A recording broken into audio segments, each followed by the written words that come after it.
வணக்கம். டெய்லி ஒரு கதைக்கு உங்களை அன்போடு வரவேற்கிறேன். இன்று நாம் கேட்க போகிற கதை தெருநாய்களை துன்புறுத்த வேண்டாம்.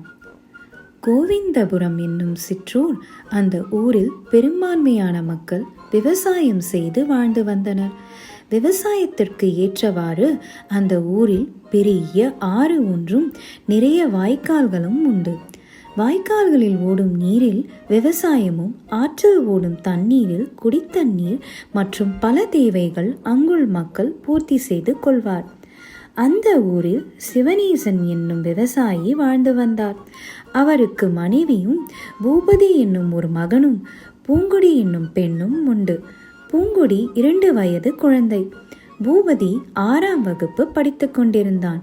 சிவனேசன் அவர்கள் ஊரில் குடியிருந்தாலும் காலை எழுந்தவுடன் தோற்றம் சென்று விடுவார். அவர் மனைவி பூபதியை பள்ளிக்கு அனுப்பிவிட்டு சிவனேசனுக்கு காலை சாப்பாடும் பாப்பாவான பூங்குடியை கையில் எடுத்துக்கொண்டு அதன் பின் தோட்டம் செல்வார். பூபதி நல்ல பையன், ஒழுங்காக பள்ளிக்கு சென்று கொண்டிருப்பான். ஆனால் அவனுக்கு ஒரு கெட்ட பழக்கம் உண்டு.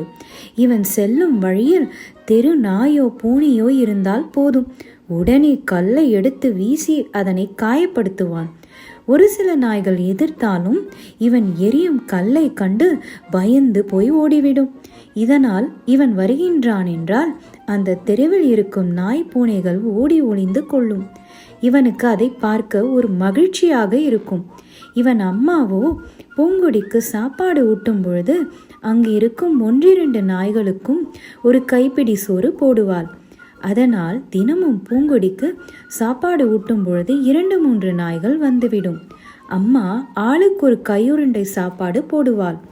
அதை பார்த்து பூங்குடியும் கைக்குட்டி சிரித்து அம்மாவிடம் சாப்பாடு வாங்கி கொள்வாள். நாய்களுக்கு உள்ளுள் பயம், எங்கே பூபதி அங்கு வந்து விடுவானோ என்று. அங்கு அவன் வந்தால் முதலில் கல்லைத்தான் எடுப்பான். அவன் அம்மாவோ ஒரு முறை அவனை கண்டித்துள்ளார். வேண்டாம், இதனை இம்சைக்காதே, அது பாட்டுக்கு அமைதியாக இருக்கும்போது அதனை ஏன் துன்புறுத்துகின்றாய்? பல முறை சொல்லிவிட்டார்கள். அவன் அதை கேட்பதாக தெரியவில்லை.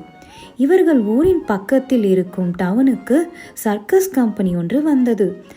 10 நாள் சர்க்கஸ் நடப்பதாக அறிவித்தார்கள். அந்த ஊரை சுற்றியுள்ள கிராமத்தில் இருந்து மக்கள் கூட்டம் கூட்டமாக சென்று சர்க்கஸை கண்டு களித்தனர். சிவனேசன் குடும்பமும் ஒரு நாள் மாலை பூபதியுடன் பூங்குடியுடனும் அந்த சர்க்கஸுக்கு கண்டு களித்து வந்தனர். பூபதிக்கு ஒரே சந்தோஷம். அங்குள் மிருகங்கள் செய்த சர்க்கஸ் வேலைகள் தான் அவனுக்கு பிடித்திருந்தது. ஒரு முதலை வாய்க்குள் தலையை விட்டு எடுக்கும் காட்சி அவனுக்கு பார்க்கவே திகிலாக இருந்தது. யானை சைக்கிள் ஓட்டியது அவனுக்கு வேடிக்கையாக இருந்தது. வரும்பொழுது அம்மாவிடமும் அப்பாவிடமும் அதை பற்றியே பேசிக்கொண்டு வந்தான். 2 நாட்கள் ஓடியிருக்கும். பூபதிக்கு அன்று பள்ளி விடுமுறை. நண்பர்களுடன் விளையாட போய்விட்டான்.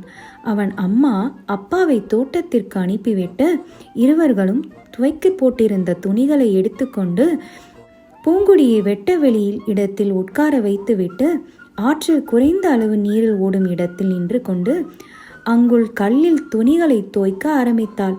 வேலை மும்மரத்தில் நேரம் ஓடிக்கொண்டிருந்தது. ஏதோ நினைத்தவள் தலையை மேலே தூக்கி பார்க்க அவளுக்கு இதயமே நின்றுவிட்டது போல் இருந்தது. காரணம், முதலை ஒன்று கரையில் இருந்து பூங்குடியின் அருகில் நின்று அவளை கவ்வி பிடிப்பதற்காக தயாராக இருந்தது. ஐயோ, என் பிள்ளை என்று ஓலமிட்டு அழுதவாறு குழந்தையை நோக்கி ஓடி வரவும், முதலை பூங்குடியை பிடிப்பதற்கு வாயை கொண்டு செல்லவும் எங்கிருந்தோ பாய்ந்து வந்து 2 நாய்கள் முதலையின் முகத்திலேயே விழுந்தன. முதலை திடீரென்று வந்து அந்த தாக்குதலால் நிலை குலைந்தது. அதற்குள் சத்தம் கேட்டு ஓடி வந்த அங்குள்ளவர்கள் முதலையில் குழந்தையை தூக்கி ஓடி வந்தனர்.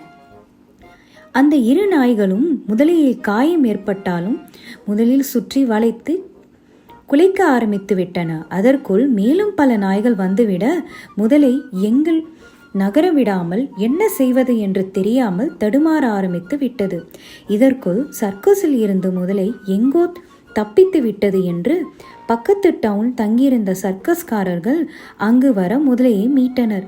அந்த ஊர்க்காரர்களிடம் மன்னிப்பு கேட்டுவிட்டு அவர்கள் முதலையை தூக்கி சென்றனர். பூங்குடியின் அம்மா குழந்தையை அணைத்து கொண்டு அந்த நாய்களை நன்றியுடன் பார்த்தாள். நாய்களுக்கு முதலையின் பல் பட்டு ஒரு சில காயங்கள் ஆகியிருந்தன. இருந்தாலும் துணிச்சலுடன் சண்டையிட்டு தன் குழந்தையை காப்பாற்றியதல்லவா. இப்போதெல்லாம் பூபதி அந்த தெருவிற்கு நாய்கள் கல்லால் அடிப்பதோ துன்புறுத்துவதோ கிடையாது. காயம்பட்ட நாய்கள் இவன் அருகில் வந்து ஓடி உறவாடுகிறது. காரணம், டவுனில் இருந்து மிருக வைத்தியரிடம் அப்பாவிடமும் சென்று இந்த நாய்களுக்கு மருந்து வாங்கி வந்து இவனே போட்டு குணப்படுத்தி இருந்தான். நண்பர்களே, நாம் எல்லா உயிரினங்களிடமும் அன்பு காட்டுதலே இந்த கதையின் கருத்து. நன்றி, வணக்கம்.